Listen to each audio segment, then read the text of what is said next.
또 하나님께서 우리에게 새로운 날 허락하여 주셨습니다. 오늘 기도하면서 하나님께 우리 마음을 드리고 나가길 바랍니다. 기도하겠습니다. 하나님 감사합니다. 하나님께서 오늘 우리 가운데 함께하여 주셔서 우리 이 새벽에도 하나님의 은혜를 사모하며 나아갑니다. 하나님 말씀하여 주시고 하나님의 놀라운 은혜를 통하여 오늘 하루가 기쁨이 되는 하루가 되게 하여 주시옵소서. 예수님의 이름으로 간절히 기도드립니다. 오늘 시편 5편의 말씀을 같이 묵상하길 바랍니다. 시편 5편 1절부터 12절인데요. 제가 오늘 말씀을 따라가면서 오늘 같이 한번 보도록 하겠습니다. 오늘 시편 기자가 시인의 마음이 나타나고 있는데요. 특별히 1절부터 3절을 같이 한번 읽어보겠습니다. 여호와여 나의 말에 귀를 기울이사 나의 심정을 헤아려 주소서. 나의 왕 나의 하나님이여 내가 부르짖는 소리를 들으소서. 내가 주께 기도하나이다. 여호와여 아침에 주께서 나의 소리를 들으시리니 아침에 내가 주께 기도하고 바라리이다. 오늘 시편 기자의 마음은 절절합니다. 모든 것이 다 정말 간절합니다. 오늘 순서를 보니까 말이 나오고 그리고 심사, 마음이 나옵니다. 그리고 부르짖는 소리, 모두 다 애원하는 기도를 드리는 거죠. 이것을 하나님께 지금 드리고 있다는 것입니다. 사랑하는 여러분, 기도는 우리가 하나님께 드리는 것이죠. 오늘 시편 기자의 마음은 너무너무나 간절하고 애달픕니다. 그러므로 오늘 이 1절부터 3절을 읽었던 이 내용 가운데 내 말에 귀를 기울이사 나의 심정을 헤아려 주소서. 얼마나 안타깝습니까? 그리고 나의 하나님이여 내가 부르짖는 소리를 들어 주소서. 오늘 저와 여러분이 이런 시편 기자의 마음처럼 오늘 아침을 시작하는데 어떻습니까? 여러분 아침에 일어나서 기도하는 마음으로 하나님 앞에 나아가시길 바랍니다. 아니면 낙심된 마음으로 오늘 하루를 시작하실 겁니까? 아니면 하나님과 함께 애달픈 간절한 마음으로 오늘 시편의 이 기자처럼 기도하는 마음으로 나가길 바랍니다. 오직 하나님에게만 어떤 이야기를 말할 수밖에 없는 아무 사람에게도 안 되는 상황이 주어질 때가 많이 있죠. 오늘 이 시편의 내용도 그렇습니다. 사랑하는 여러분, 하나님께만 아뢰을 때 신뢰와 믿음을 가지고 하나님께만 아뢰을 때 이것이 바로 참된 기도가 여기서부터 이루어지기 시작합니다. 힘들고 어렵다고 하는 것만이 아니라 사람들은 때때로 너무나 환경을 바라보고 사람을 바라보지요. 우리가 기도를 드린다고 하는 것은요, 온전한 관계 속에서 우리가 하나님에게만 희망을 거는 것입니다.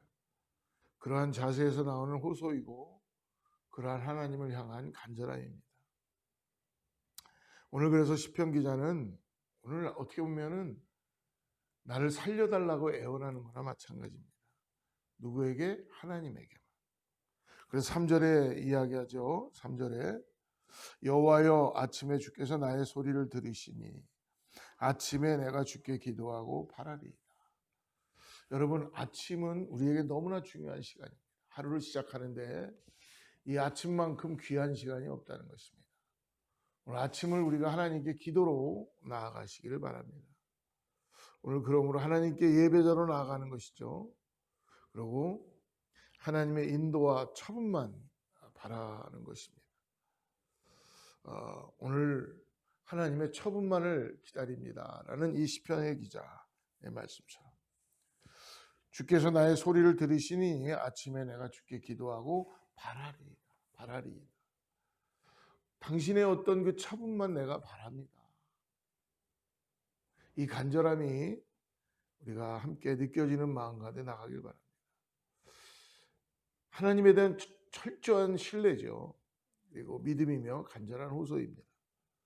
오늘 이 시인은 그러면 하나님께서 어떻게 처분하실까를 신뢰하고 있는 것입니다. 오늘 그분은 나에게 아주 좋은 처분을 내려주실 것이다 라는 믿음을 가지고 있죠. 여기에 바로 우리의 미래도 있는 줄을 믿습니다. 궁극적 처신은 오직 여호와 예수 그리스도에게만 있는 줄을 믿습니다. 우리의 모든 것을 오늘 하나님께 맡기는 신앙으로 나아갑시다. 그리고 그분만을 우리가 계속적으로 인내하며 기다립시다. 그런데 우리는 그런 여호와 하나님만을 처분만을 기다리는 것이 때때로 어려워서 우리는 사람을 바라보기 시작하고 환경을 바라보기 시작하고 자꾸만 사람의 인정과 처분만 바라고 신경을 쓰고 있을 때가 있죠. 사람이 나를 좋아할까? 내가 이렇게 하면 사람들이 나를 어떻게 생각할까? 우리는 이런저런 이유로 너무 많은 신경을 쓰고 삽니다. 오늘 시편 기자는 하나님에게만 처분을 간절히 바라고 있다는 것입니다. 그래서 4절과 6절에서 그가 처분을 기다리며 간절히 기도하는 하나님이 어떠한 분이신지를 말씀해 주고 있죠. 4절 6절입니다. 4절부터 6절입니다. 주는 죄악을 기뻐하는 신이 아니시니 악이 주와 함께 머물지 못하며 오만한 자들이 주의 목전에 서지 못하리이다. 주는 모든 행악자를 미워하시며 거짓말하는 자들을 멸망시키리이다. 여호와께서는 피 흘리기를 즐기는 자와 속이는 자를 싫어하시나이다. 오늘 4절에 악한 자를 멀리하시는 하나님, 그리고 6절에 거짓말하는 자를, 사악한 자, 거만을 떠는 자, 피해 줄인 자, 사기치는 자, 이런 사람들을 하나님께서 오늘 토해내신다는 겁니다. 역겨워하신다는 것이죠. 예, 오늘 시편 기자는 이러한 하나님을 내가 신뢰합니다. 그래서 우리는 어떻게 살아야 한다는 것입니까? 이러한 하나님이 싫어하는 사람들의 삶이 아니라 하나님이 좋아하는 하나님으로부터 하나님이 생각하는 그런 삶을 우리가 살 수 있다는 것입니다. 그러므로 오늘 하나님을 우리가 들음으로만 만족하지 말고 오늘 삶에서 하나님이 기뻐하는 사람으로 우리가 경험하는 그런 삶으로 나아가야 될 줄 믿습니다. 그래서 7절에 말씀합니다. 7절에 그래서 얘기하죠.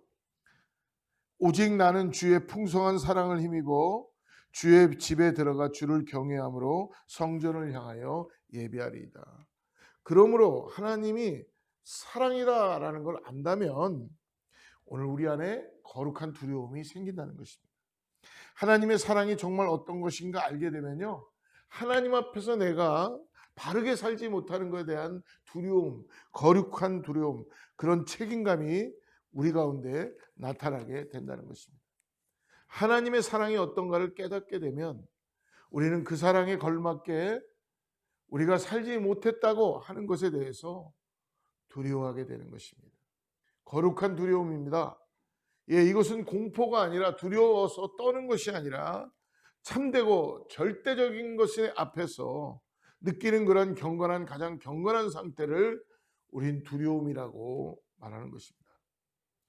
어떤 생명의 신비를 우리가 만나게 되었을 때에 여러분 어떻습니까? 그런 두려움이 우리 가운데 나타나게 되죠. 전능자 하나님을 경험하게 될 때 가지고 있는 우리 안에 경건하고 거룩해지는 두려움.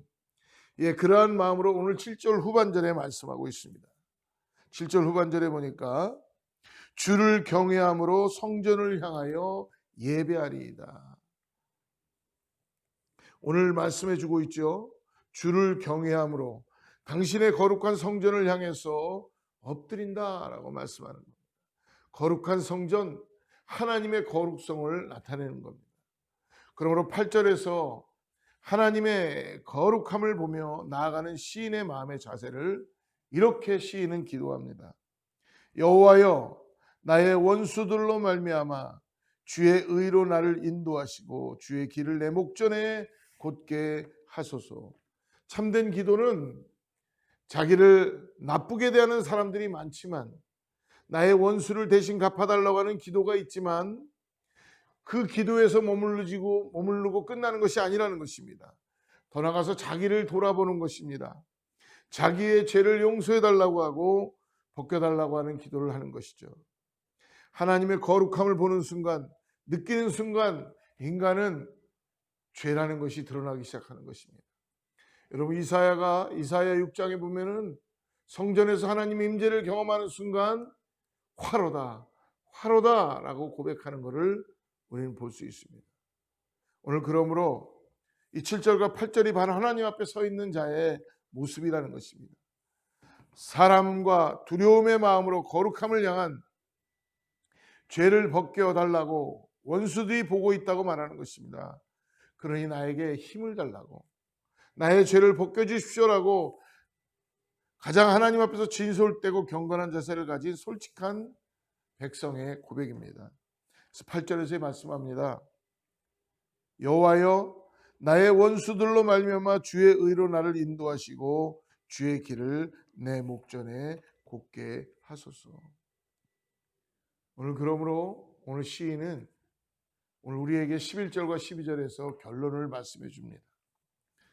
그러나 주께 피하는 모든 사람은 다 기뻐하며 주의 보호로 말미암아 영원히 기뻐 외치고 주의 이름을 사랑하는 자들은 주를 즐거워하리이다.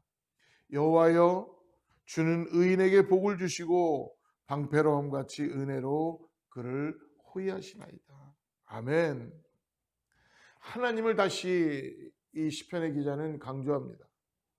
11절은 하나님에게 피하는 자, 주의 이름을 사랑하는 자는 무슨 뜻입니까? 이 안에서 기뻐 노래한다고 합니다. 이것은 이런 뜻입니다.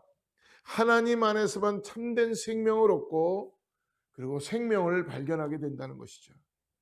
사랑하는 여러분, 우리 이 땅에서 끝이 아니라 이 땅을 뛰어넘어 죽음 이후에까지를 포함하는 그런 전체의 생명, 그것을 바로 우리는 영생이라고 그렇게 말씀하는 것입니다. 부활의 생명이라는 것입니다. 오늘 그러므로 시편 기자는 바로 이것을 우리에게 전해주고 있습니다. 사랑하는 여러분, 하나님 앞에서만 참된 생명을 발견하고 얻을 수 있다는 걸 잊지 마시고, 하나님만이 우리의 생명을 지켜주시는 분이시고, 그래서 우리는 이 땅에서 한눈 파지 말고 오늘 그분 안에 거하며 그분에게서 시선을 고정하고 하나님의 품에, 하나님의 자비 안에 거한다고 하는 것, 오늘 이것을 우리가 고백하고 이 아침에 새벽에 주님을 바라보며 나가길 바랍니다. 우리가 이 땅에서 열심히 살고 사람과의 깊은 관계도 중요합니다. 그러나 더욱더 중요한 것은 이러한 모든 것의 근원이 하나님의 뜻 안에 이루어지고 있다는 것을 잊지 마시고, 오늘도 우리가 간절한 마음으로, 정말 호소하는 마음으로 여호와만을 바라보며 기도하며 나갈 때 하나님께서 우리의 기도를 들어주시고 함께해 줄 줄을 믿습니다. 사랑하는 성도 여러분, 오늘 하루도 오늘 하나님을 의지하고 하나님만을 바라보고 나가는 우리 모두가 되기를 바랍니다. 기도하겠습니다. 하나님 아버지, 감사합니다. 오늘 주님께서 우리의 말에 귀를 기울이시고 우리의 심령을 통촉하여 주시고 우리의 부르짖는 소리를 들으셔서 우리가 기도하며 나아갑니다. 하나님 응답하여 주시고 오로지 우리의 모든 것은 주님한테만 달려 있사오니 하나님만을 바라봅니다. 하나님만을 의지합니다. 오늘도 우리에게 이 아침에 새 힘을 주셔서 아버지, 세상의 어떤 것으로 비교할 수 없는 주님께 우리의 시선을 맞출 수 있도록 주님 역사하여 주시옵소서. 예수님의 이름으로 간절히 기도드립니다. 샬롬. 다음 주에 만나겠습니다.